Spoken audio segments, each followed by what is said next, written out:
Kelsey, when we see Squirrel battling through that shoulder injury every game, where do you draw the line of respecting him for playing tough and pulling him back from himself and not playing him because of the injury? Yeah, I think that's a fine line you got to draw. I think what best gives you an idea of that is how he handles it in practice. I think every play's got kind of a lifespan of their own. With guys like that, I think you got to be in tune and be intentional with how they look, how they're responding. So I think each play you're assessing exactly where you are as far as how comfortable those type of guys are out there. You guys the last couple of games have seemed to be able to get behind the secondaries better. You haven't completed as many of them. Is that better route running? Is that just scheming some people up? What do you attribute to being able to get more vertical and get open on those shots the last couple of weeks? I think it's a little bit of both. Man, I think, on the perimeter, we see on film every week how close we are to connecting on those big ones, right? They won't always happen, but I think showing guys each week of, man, we're a depth here away, or we're a ball location here away, or we're a concentration catch here away. I think showing those guys how close we are, I think better emphasizes that we got to continue to do what we're doing, and it's only a matter of time before you connect on those. And I think ultimately when we do, we'll feel a lot different. You guys obviously have a lot of things you want to get accomplished during open dates, including just getting rest. How much work can be done in terms of getting down the timing and getting more on the same page in the passing game during an open week like last week? Any practice is extra reps to be able to get timing and be able to get experience with quarterbacks.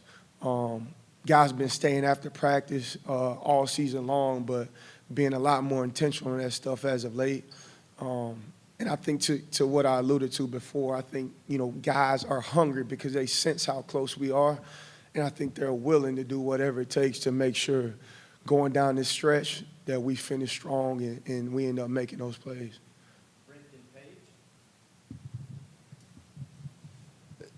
Chris Brazzell's has been solid all year, I'm assuming. But how much can that catch against Alabama for a touchdown, where it was designed for him, how much can that jumpstart him to be a more productive player for you? Yeah, I think anytime you make plays in a game like that, big-time play in that type of atmosphere, naturally you gain confidence. And I think when you go back and look at the film and you see all the things you did great, but you combine those with, man, I could have cleaned this up here, or I could have had another 2 or 3 here, I think that gives you more fuel paired with that confidence to continue to work and really check off those boxes.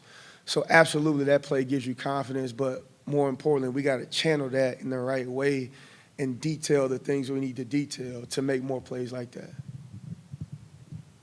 When maybe you look at a couple of those drops or incompletions, does that sometimes come from not getting the timing down correctly, misunderstanding the route you're supposed to run, or how are you making sure that you do end up getting that connection in these coming games? Yeah, I think, the best athletes, regardless of whose fault, like who could we point the finger at, I don't think that's the case. I think the best athletes take accountability in every sport, right? Like, what could I have done better to make that play? Like, I played the position, and my response was always, I'm not going to be the one to be responsible for an incompletion. And that's been my message to these guys. Like, no matter where the location is, ball's low or not thrown, like, it don't matter. Like, I got to be available, and I got to be ready to make a play whenever that time comes. Like, that's ultimately why we play wide out, is you got to be a playmaker. That's just a part of our job. So that's kind of the message, like, not to necessarily point the finger of whose fault, but what could I have done to get the job done a little bit better.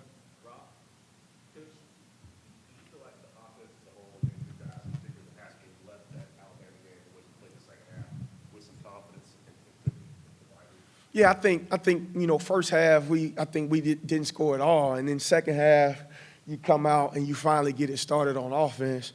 I absolutely think naturally you gain some confidence. Leaving that game, leaving a couple games this year though, we still hadn't seen our best be put on tape yet. And I think what's unique about this team is most offenses, most players feel that. And they tend to pull up or isolate themselves or paralyze themselves. And I truly feel like these guys are hungry to go get things fixed every week. You got no idea of knowing when exactly that thing is going to get turned over, but you give yourself a chance as long as you continue to work at it and as long as you're intentional with that work. And that's what these guys have been doing. Kelsey, Mike Matthews has played a little bit here and there over the last 3 games this month. Where is his progress during his freshman season, and what do you think his role could do the rest of the way? Yeah, he's flashed at times. He's got a really bright future here. I think a lot of stuff comes with experience, right? Like freshman in this league is hard. There's growing pains in this league. I think as long as he continues to do what he's doing, he's staying positive, he's working his butt off. I think as long as he continues to do those things, it's only a matter of time before he starts to see the plays being made that he wants. And that's the thing. He wants to make plays. He wants to be on the field in critical situations, and he wants to get better. And his attitude as of late has been awesome, and that's what he's working towards. In that same kind of talk, like when he sees around Ryan Williams making plays and he's in his class, or Jeremiah Smith, and then naturally I think a lot of these freshmen come in and think they're going to play right away. Do you ever just pull the older guys aside and say, can you talk to him about just kind of sometimes that the path is not just as simple for everybody else? Yeah, I think older guys are critical in those type of situations.